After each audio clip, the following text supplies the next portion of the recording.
Throughout the Star Wars universe, the Galactic Empire and First Order was renowned for its wide array of capital ships that were used for patrolling, defending, and attacking enemy forces. This animation ranks the 9 most powerful Star Destroyer classes on both the Galactic Empire and First Order. This is my subjective perspective based on the vessel overall size, armament, crew, and firepower. First on this list of the most powerful Star Destroyer is the well-known Imperial Class Star Destroyer. The iconic Imperial Class Star Destroyer was manufactured by the Quad Drive Yard. It has a total length of 1600 meters or 5,250 feet. The massive warship was based on the original ISD design. The ISD-2 was developed for the use of the Imperial Navy in the siege operation, search and destroy, or the use as a command ship.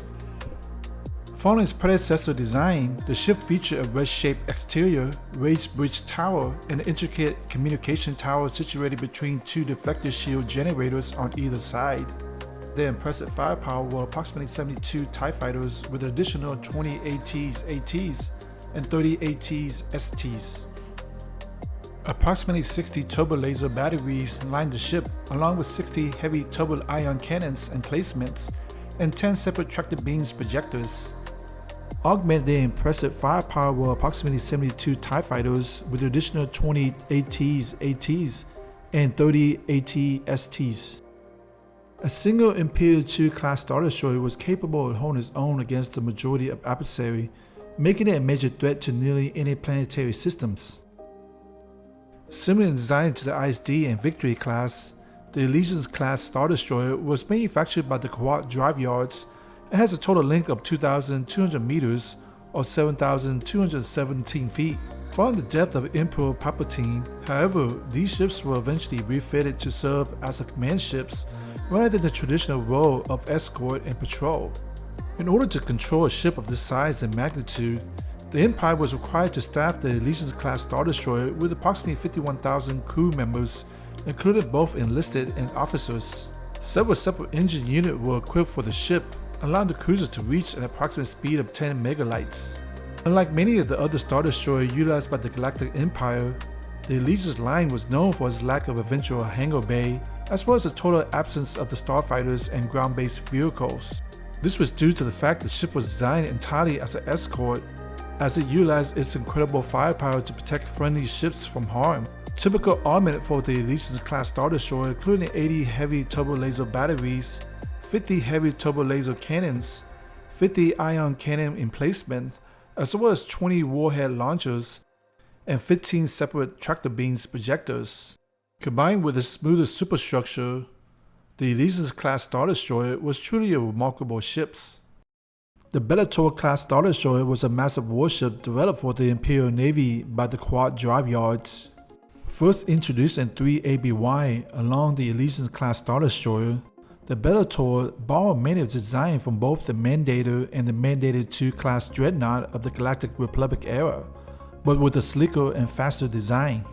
Utilizing 14 separate thrusters, the ship was capable of reaching an incredible speed of 60 megalights, allowing it to match the ISD-2 with relatively ease, an impressive feat considering the ship was over 7,220 meters long. This speed allowed the Bellator Class Star Destroyer to perform a variety of combat positions, including search and destroy escort and patrol operations. In order to operate this massive warship, the average crew size of the Bellator Class Star Destroyer was approximately 88,000 personnel. However, a minimum of 28,000 could safely pilot this ship if needed. Additionally, 28,000 stormtroopers could also accommodate a full crew along the 125 kilotons of cargo. The ships were outfitted with 94 heavy turbo lasers, 176 medium lasers turret, 12 heavy ion cannons, multiple concussion missiles launchers, and 10 separate tractor beams projectors. Combining this impressive array of weapons were approximately 120 TIE fighters and bombers, along with 24 shuttles and light freighters. Taken together, the Bellator Class Star Destroyer was capable of operating for 4 years without supply, making it an ideal craft for long-term deployments. The Xyston, in my opinion, is the least imaginative Star Destroyer since it's very similar in design to the original ISD.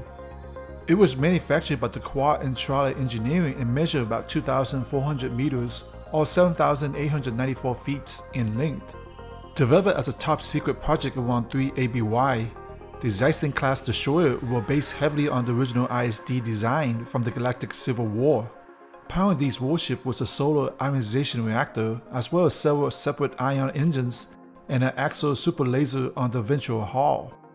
In contrast to other destroyers, the Xyston Class was designed with a greater number of automated systems in order to reduce crew size significantly.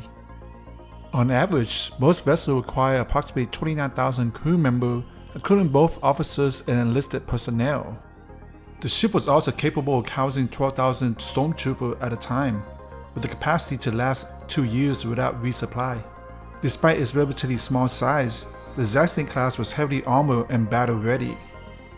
Characterized as an orbital bombardment vessel, each ship was equipped with 40 heavy turbolaser batteries, 40 ion cannons, 40 point defense laser cannons, as well as 35 variable ordnance warhead launchers and 10 heavy tractor beams projectors. In addition, each Xyston Class destroyer was also equipped with a complement of 72 starfighters to provide fighter support. Its most powerful weapon, however, was the impressive axial super laser that fired from its reactor. By utilizing crystals, a single blast from the Xyston Class was capable of destroying an entire planet within minutes. The Resurgent Class Star Destroyer was a battlecruiser developed by the Quad and Trolley Engineering for the use of the First Order Navy around 34 ABY. Based on the design of the ISD and utilized by the Galactic Empire, the Resurgent Class was an incredible massive vessel measuring over 2,900 meters or 9,500 feet in length. Characterized as a multi-role ship, the craft could be utilized as a carrier, destroyer, escort, or a command ship, and was powered by 3 separate KDY destroyer ion engines as well as 8 secondary ion engines. The ship was heavily armored and possessed an off-center bridge that was built into the existing structure of the vessel.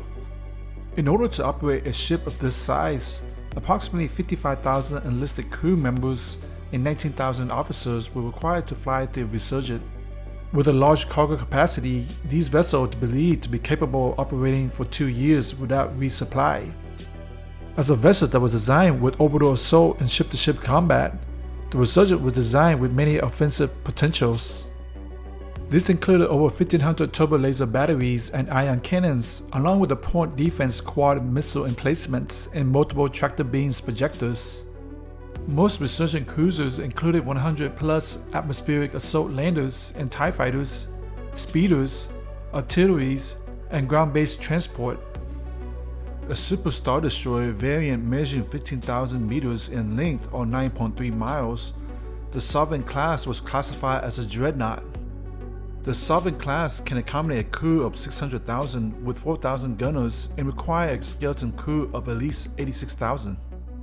A Sovereign Class Super Star Destroyer can carry 5 years worth of consumable or 400,000 metric tons of cargo and can carry 130,000 troops. Like the larger Eclipse Class Super Star Destroyer, the Sovereign Class featured an axial super laser on par with the Death Star. The axial super laser was also the reason why the ship's helm was designed to be 15,000 meters, as the size allows the minimum space required to house the generator powering the super laser. In addition, the Sovereign Class possessed 75 ion cannons split equally between the front and side, and 100 tractor beams emplacements. The iconic Executor Class Super Star Destroyer was a massive warship utilized for both the command ship and the flagship in the Imperial Navy.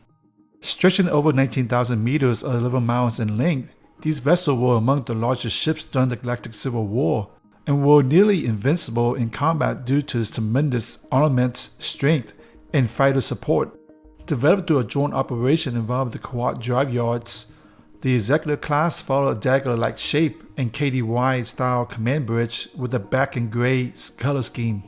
When completed, they were approximately 100 times more massive than the standard Star Destroyer design, requiring 13 Executor engines to propel it forward. On average, approximately 280,000 crew members and 1,600 different gunners were needed to operate the ship. However, a skeleton crew of 50,000 personnel could operate the vessel with limited capabilities. With a room of 250,000 metric tons of cargo space, the Executor was capable of operating 6 years without resupply, making it a logical choice for operation on the Outer Rim and the unknown region of space. As both a command ship and warship, the Executor Class Super Star Destroyer were equipped with a tremendous amount of weapons and firepower. These ships included 2,000 turbo laser batteries, 250 concussion missile launchers, 250 heavy ion cannons, as well as 500 point defense laser cannons. The ship was equipped with additional 40 tractor beams projector, resulting in a total armament of 5,000 plus emplacements. In addition, all Executor Class vessels were loaded with at least 144 starfighters. Originally developed by the Quad Drive Yards, the Master Ship was first introduced around 4 ABY at the request of Palpatine. Planning to utilize the ship as his personal flagship in the future, the warship was among the largest Super Star Destroyer in the galactic history, reaching approximately 17,500 meters or 11 miles in length. Although slightly smaller in terms of length by the Executor of similar design, its overall mass and volume exceed their design tremendously. The Eclipse was massive enough to be even classified as a mobile space station. 6 different engines, as well as a Class 2 hyperdrive, were required to propel the vessel through real space and atmospheric conditions. Due to its tremendous mass, the Eclipse required an extremely large crew to pilot it through space. For full combat strength, the vessel needed approximately 700,000 crew members, along with additional 4,000 gunners to man its weapons systems. And complementing the crew were approximately 150,000 stormtroopers. With a cargo capacity of 600,000 metric tons, the crew and passenger of the Eclipse were capable of going 10 years without resupply. In addition to its tremendous mass and crew capacity, the Eclipse was the deadliest ship in the Galactic Empire arsenal. For armament, the vessel utilized 550 heavy laser cannons, 500 turbo laser batteries, 75 ion cannons, and 100 tractor beams projectors. In addition, the ships possessed 10 gravity wells projector capable of pulling enemy vessel from hyperspace or preventing them from escape, along with an axial super laser similar to the laser used on the first and second Death Star. Augmenting this impressive arsenal was 600 TIE Interceptors and 96 TIE Bombers, along with 100 ATs, and 5 prefabricated bases for ground-based operations. When combined, it's not difficult to see why the Eclipse Class was a powerful and deadly Star Destroyer in the Star Wars universe. And finally, the Supremacy, the largest Star Destroyer ever constructed. This mega-class Star Dreadnought in the First Order have a colossal wingspan of 60,000 meters or 32 miles in length. A gigantic warship built on an unprecedented scale, the Mega Destroyer Supremacy served Supreme Leader Snoke as a mobile command center, has the industrial capability of a planet, and serves as a test bed for the First Order's newest military advances. The ship had approximately 32 sublight engines, which was an improvement over the sublight engine system, as well as a very powerful hyperdrive. Unlike its predecessor, this high aerodynamic efficiency and extremely large payload gives the Supremacy advantages over the previous and existing Star Destroyer. The Supremacy was large enough to dock 8 Resurgent Class Star Destroyers, 6 externally and 2 internally. Manufactured by the Kawat and Trala Engineering, this mega-class Dreadnought was the biggest destroyer ever made. In addition, the Supremacy possessed thousands of heavy turbo lasers, anti-ship missile battery, heavy ion cannons, and tractor beam projector. The bow of the ship possessed numerous long-range heavy turbo laser tower. Only the Death Stars and the Star Killer base was more powerful. It is the largest and most impressive starship ever built, even outclassing the Executor Class Star Dreadnought of the Galactic Empire. I know there are several Star Destroyers that were left out on my list, including the Nebula, Venator, the Mandator, and the Executor Class. But based on these metrics, including the size, weapons, crew, and firepower, these Star Destroyers were the most powerful vessel in the Star Wars universe. So what are your thoughts? Leave your comment on the section below. Thanks for watching, and I'll see you guys next time.